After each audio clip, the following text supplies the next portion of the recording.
శ్రీ విష్ణు కొత్త Telugu cinema #single release అయి నిన్న సోమవారంతో 4 రోజులు కంప్లీట్ అయింది. నిన్న సోమవారం వర్కింగ్ డేలో సినిమా హోల్డ్ చేసిందా లేదా అంటే హోల్డ్ చేసింది.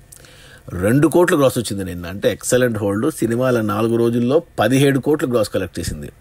ఏరియా వైజ్ చూసుకుంటే తెలంగాణ నుంచి 6 కోట్లు, రాయలసీమ నుంచి 1 కోటి, మిగిలిన ఆంధ్ర నుంచి 6 కోట్లు, అలా టోటల్గా తెలుగు రాష్ట్రాల్లో 13 కోట్లు గ్రాస్ వచ్చిన ఈ సినిమాకు కర్ణాటక అండ్ ఓవర్సీస్ కలిపి మరో 4 కోట్లు గ్రాస్ వచ్చింది. అలా టోటల్గా 4 రోజుల్లో #సింగిల్ సినిమా 17 కోట్లు గ్రాస్ కలెక్ట్ చేసింది. ఇక ఈ 17 కోట్ల గ్రాస్లో థియేటర్ల రెంట్లు, గవర్నమెంట్ ట్యాక్సులు, ఖర్చులన్నీ పోను డిస్ట్రిబ్యూటర్ షేర్ వచ్చేసి 9 కోట్లు ఉంది. ఈ సినిమా బడ్జెట్ 14 కోట్లు అయితే 7 కోట్లకు డిస్ట్రిబ్యూటర్లకు అమ్మారు. 7 కోట్లు వెనక్కి వచ్చి మరో 2 కోట్ల లాభాలతో సినిమా సూపర్ హిట్ అయింది.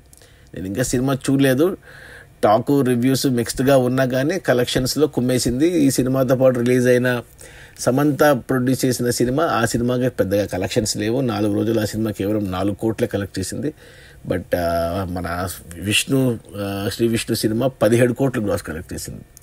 గ్రేట్ అని చెప్పాలి. సో ఖచ్చితంగా సినిమా 20 కోట్లు గ్రాసు, 10 కోట్ల షేర్తో సినిమా సూపర్ హిట్ అవుతుంది టోటల్ రన్లో.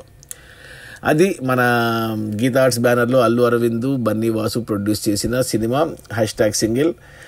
మన డైరెక్టర్ బై కార్తిక్ రాజు, కొత్త డైరెక్టర్, తమిళ అతను. ప్లస్ హీరోలుగా మన శ్రీ విష్ణు అండ్ వెన్నెల కిషోర్, హీరోయిన్లుగా మన ఎవరు love today heroine Ivana and Ketika Sharma. Release అయిన మొదటి 4 రోజుల్లో 17 కోట్ల గ్రాసు, అందులో డిస్ట్రిబ్యూటర్ షేర్ వచ్చేసి 9 కోట్లు. సినిమా బడ్జెట్ 14 కోట్లు, 7 కోట్లకు డిస్ట్రిబ్యూటర్లకు అమ్మారు. 7 కోట్లు వచ్చేసే మరో 2 కోట్ల లాభాలతో cinema super hit. Okay, bye.